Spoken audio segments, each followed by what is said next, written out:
Hi, just making a Choc Muesli slice, which is from my e-recipe book that you can get if you become a VIP plus. So I've melted 125 grams of butter with 1/3 cup of honey. Give that a stir. You can either melt it in the microwave or on the stovetop. And then I'm going to add 2 tablespoons of cacao powder. Makes it nice and chocolatey. And a sprinkling of cinnamon. I love the flavour of cinnamon. Stir that through to get the nice chocolate flavour through the muesli bars.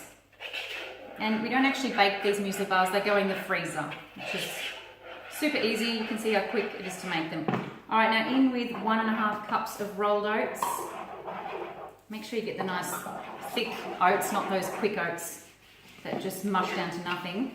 And 1.5 cups of nuts and seeds, or just seeds if you can't have nuts. So I've got chopped up walnuts and almonds, about 1 cup of those, and then I've got 1/2 cup of a mixture of pepitas and sunflower seeds.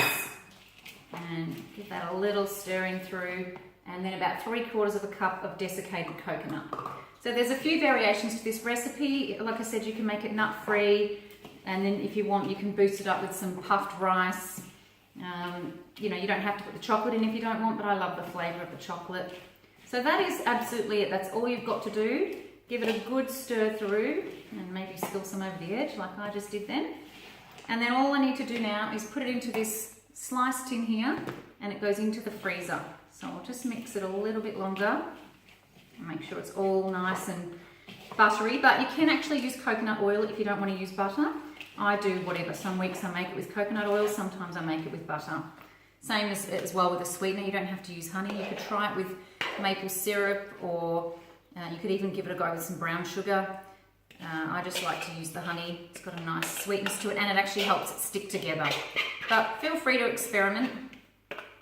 Okay, so now we pat it down really firm, and then it goes into the freezer. So, and I actually keep mine in the freezer all the time. Otherwise, it does tend to crumble, this kind of a slice. So I take it out of the freezer in the morning and pop it straight in the kids' lunch boxes, and it's beautiful frozen, or by the time recess comes around, it's just at a nice temperature as well.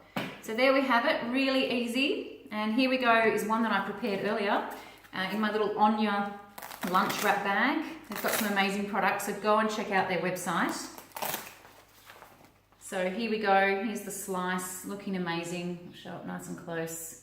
Beautiful, healthy slice, much better than all the ones that you buy in the shops. And speaking of Anya, they also have this awesome range of produce bags. So when you go to the supermarket, you don't need to use the plastic produce bags. These ones are great for things like rocket, obviously, you know, your apples and everything as well. But I find things like rocket, and even when I buy some individual dates, these bags are perfect. And then the good thing is as well, when you get home, rather than, you know, you then think, oh, what do I store it in the fridge? You can just put it into a container. There's all sorts of things available. You don't need to rely on plastic bags as much as we have over the years.